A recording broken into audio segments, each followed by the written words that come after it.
Good morning বন্ধুবান্ধৱীসকল, পুনৰ স্বাগতম জনাইছোঁ মেগাৰ ভিডিঅ'লৈ। বন্ধুবান্ধৱীসকল, নতুন বছৰ তোমালোকক শুভেচ্ছা জনালোঁ। লেট বাট তোমালোকক শুভেচ্ছা জনাইছোঁ। তোমালোকে আজি ঠাণ্ডা দেখিছাই যে আজি 4টা মিনিং কোৱা হ'ব যে ESBI, ঠিক আছে। আগৰ পৰা শুনি ল'বা কি ESBI, তাৰ আচল মিনিংটো কিনো, মানে ESBI অৰ্থটো কিনো বহুতে নাজানে। মোৰ তাৰ ভিডিঅ' দি থোৱা আছিলে, কিন্তু বহুত কম সংখ্যক মানুহে সেই ভিডিঅ'টো চাইছে, বুজি পোৱা নাই, ৰাইট। চ' আজি জাষ্ট মই চিম্পুলকৈ বুজাই দিম, আৰু তোমালোকক যদি সেই ESBI ফুল ডিটেইল ভিডিঅ'টো লাগে, ভালকৈ অৰ্থ ভালকৈ জানিব পৰা, যদি তোমালোকে যদি জানিব বিচৰা ভালকৈ ESBI আচল অৰ্থটোনো কি, এইখন যেতিয়া মানে ESBI আচল মেইন মিনিংটো হয় ন, সেইখন তোমাক কম সময়ৰ ভিতৰতে ক'ব নোৱাৰি, বহুত সময় লাগে। এক্সাম্পল তুমি ধৰি লোৱা সেইটো যদি কথা যদি তোমাক মই ভালদৰে ডিটেইলত বুজাব যাওঁ, তেতিয়াহ'লে 1 ঘণ্টা 2 ঘণ্টা কি 3-4 ঘণ্টা সময় লাগি যায়, ঠিক আছে। তথাপিও বহুত মানুহে শুনাৰ পিছতো বুজি নাপায় ইয়াৰ আচল ঘূৰ ৰহস্যটো কি, মিনিংটো কি, ঠিক আছে। ESBI, ৰাইট, 4টা আছে। ফাৰ্ষ্টটো কি ES, 2 নম্বৰটো 3 নম্বৰটো কি B, 4 নম্বৰটো কি I, ৰাইট। চ' ই মানে কি, ই মানে হৈছে এমপ্লয়াৰ্ছ, ঠিক আছে। এতিয়া যোনবোৰ মানুহে কাম কৰে বা কামত আছে, যোনবোৰ মানুহে জব কৰি আছে, ৰাইট, সেইবোৰ কিহত পৰে, এমপ্লয়াৰ্ছত পৰে, ঠিক আছে। এতিয়া জবটো আমি মোৰ নিজৰ কাৰণে কৰা নাই, মই বেলেগৰ কাৰণে কাম কৰি আছোঁ, বেলেগক মোৰ নিজৰ আচল মেইন সময়টো, কিমতি সময়টো মই বেলেগক দি আছোঁ, ৰাইট। সেইবোৰ মানুহে যোনবোৰ এমপ্লয়াৰ্ছত কোন কোন পৰে, যোনবোৰ মানুহে জব কৰি থাকে তেনেকুৱা কেটেগৰী মানুহবোৰ কিহত পৰে, এমপ্লয়াৰ্ছত পৰে, ঠিক আছে। আৰু ছেল্ফ এমপ্লয়াৰ্ছ, এছটো আছিলে নহয়, সেইটো কি 2 নম্বৰ, এছটো হৈছে ছেল্ফ এমপ্লয়াৰ্ছ। ছেল্ফ এমপ্লয়াৰ্ছক কি কয়, সি জবৰ ধাৰণাত নাথাকে, নিজৰ দমত কিবা এটা কৰিব বিচাৰে। আৰু প্ৰায়ভাগ মানুহে ভাবে ছেল্ফ এমপ্লয়াৰ্ছত আহি যে মই বিজনেছ কৰি আছোঁ, বিজনেছো বেলেগ, ছেল্ফ এমপ্লয়াৰ্ছো বেলেগ। ছেল্ফ এমপ্লয়াৰ্ছ কি হৈছে, এক্সাম্পল তুমি জব কৰিব মন নাই, তুমি কি কৰিছা, ডাঙৰকৈ এখন দোকান খুলি দিছা বা ৰেষ্টুৰেণ্ট এখন খুলি দিছা, হয় নাই।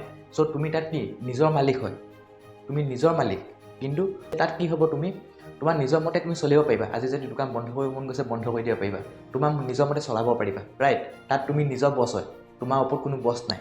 কিন্তু এক্সাম্পল কথা এইটোৱে হ'ল, যদি এমাহৰ কাৰণে যদি দোকানখন বন্ধ কৰি থৈ দিয়া বা হোটেলখন যদি বন্ধ কৰি থৈ দিয়া ছেল্ফ এমপ্লয়াৰ্ছত, তেতিয়া জানো তোমাৰ পকেটত পইচা আহিব, নাহে, হয় নাই।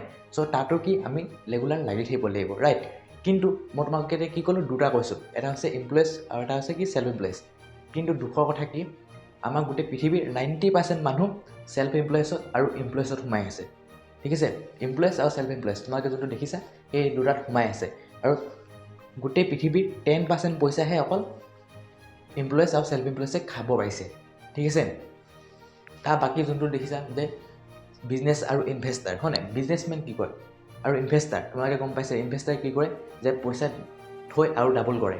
বিজনেছমেনে কি কৰে, সিহঁতি এটা ছিষ্টেম বনায়, ছিষ্টেম যোনটো ফাৰ্ষ্টত এনেকুৱা এটা ছিষ্টেম বনাব, ফাৰ্ষ্টত তোমাৰ ধৰি লোৱা 3-4-5 বছৰ কষ্ট লাগিব, ছিষ্টেম বনাই ল'ব, আৰু লাষ্টত ছিষ্টেম বনি হোৱাৰ পিছত কি কৰে, লাষ্টত ছিষ্টেমে বিজনেছমেনক যোনটো হেৰি কৰে, বিজনেছক পইচা আনি দিয়ে, ৰাইট।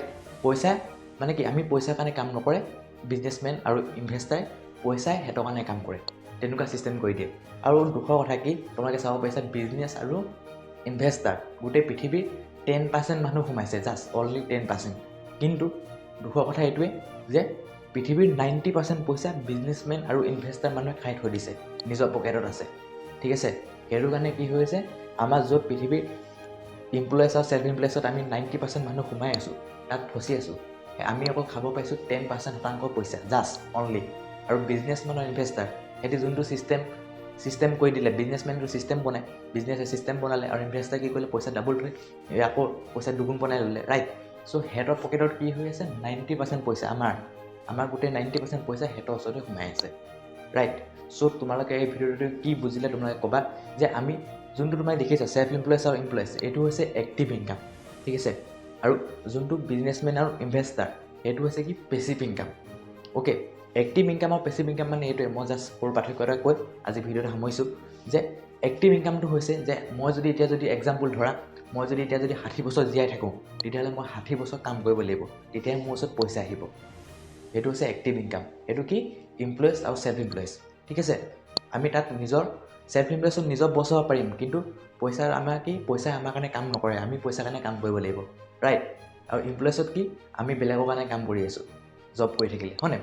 কিন্তু দুখৰ কথা এইটোৱে যে আমাৰ গোটেই পৃথিৱীৰ 90% মানুহ ইয়াতে সোমাই আছে, এই দুটা টাইপতে সোমাই আছে। সিহঁতি কেতিয়াও বিজনেছ আৰু ইনভেষ্টাৰলৈ নাহে, সিহঁতি ভয় কৰে, ৰিস্ক কৰে, ভাবে ৰিক্স হ'ব নি কিবা হ'ব নি আৰে ক'ব গ'লে বিনা ৰিক্সততো মানুহ কোনো জন্মই মানে কি জীৱনৰ মূল্য নাথাকিব ন ৰিক্সটো আমি ল'বই লাগিব ৰাইট কথা তেনেকুৱাই ৰিক্স ল'লেতো আমি জিকিব লাগিব জীৱনত মানে কি সফল হ'ম হয় নে নহয় যদি ৰিক্সে নলওঁ তেতিয়াহ'লে সফল ক'ত হ'ম ৰাইট চ' মানুহে কি 90% মানুহে ইমপ্লয়ছ চেল্ফ ইমপ্লয়ছত সোমাই আছে এইটো ভুল মই অকল এইটোৱে হৈছোঁ মানে ভাবোঁ আৰু এইটোৱে কথা তোমালোক ক'ব বিচাৰিছোঁ যে 90% পৰা ওলাই য'ত 10% আছে তালৈ সোমাই আহা বিজনেছমেন আৰু ইনভেষ্টাৰ আচলতে যোনটো কয় পেছিভ ইনকাম হয় নাই এতিয়া এক্সাম্পল চোৱা পেছিভত কি হয় এক্টিভত য'ত মই 60 বছৰ কাম কৰিলোঁ তাত মই কি কৈছোঁ 60 বছৰ কাম কৰাৰ পিছত পইচা পাইছোঁ মানে 60 বছৰ কাম কৰিলেহে মোৰ পইচা আহি থাকিব যদি নকৰোঁ নাহে কিন্তু পেছিভত কি তুমি য'ত মিনিমাম 5-10 বছৰ নিজকে লগাই দিয়া তোমাৰ নিজৰ কথা কোৱা স্কিলটো কথা কোৱা স্কিল তোমাৰ নিজৰ মানুহৰ লগত কেনে কথা পাতিব লাগে কি ক'ব লাগে কেনেকৈ ব্যৱহাৰ কৰিব লাগে আচাৰ ব্যৱহাৰ ৰাইট চ' চব A to Z মানে মেডিটেশ্যনৰ পৰা ধৰি চব A to Z শিকি যাবা মানে কি বুজি পাই যাবা কাৰ লগত কি কৰিব লাগে কেনেকৈ আচল মানুহ হ'ব লাগে ৰাইট চ' কি হৈছে তুমি নিজকে 5 বা 10 বছৰ দিয়া সেইটো টাইমত ঠিক আছে য'ত মই 60 বছৰ জীয়াই আছিলোঁ তাত মই 60 বছৰ কাম কৰাৰ পিছত পইচাটো পাইছোঁ ৰাইট 60 বছৰ কাম কৰিলেহে মই পইচা পাম কিন্তু তুমি যদি নিজকে যদি দিয়া পেছিভ ইনকামত যদি আহিব বিচৰা নিজকে যদি তুমি যদি 5 বছৰ বা 10 বছৰ যদি দিয়া তেতিয়াহ'লে তোমাৰ তাত তুমি নিজে বহুত পাৰ্চনেল ডেভেলপমেণ্ট হৈ গুচি যাবা বহুত ওপৰত গুচি যাবা ৰাইট চ' যেতিয়া তুমি এক্সাম্পল ধৰিলে তুমি 10 বছৰ দি দিলা এতিয়া এক্সাম্পল মই ধৰি লৈছোঁ মই এতিয়া 60 বছৰ দি আছিলোঁ মই 10 বছৰ পেছিভ ইনকামত দি দিলোঁ পূৰা ফুল ফ'কাছ এদি ঠিক আছে তাৰপিছত কি হৈ গ'ল এক্সাম্পলটো যেতিয়া মই 60 বছৰ জীয়াই থাকোঁ এতিয়া 10 বছৰটো মই তাত দিলোঁ আৰু বাকী মোৰ কিমান আছে সময় 50 বছৰ সময় বাচি আছে সেই 50 বছৰ সময় মই যি কৰিব বিচাৰোঁ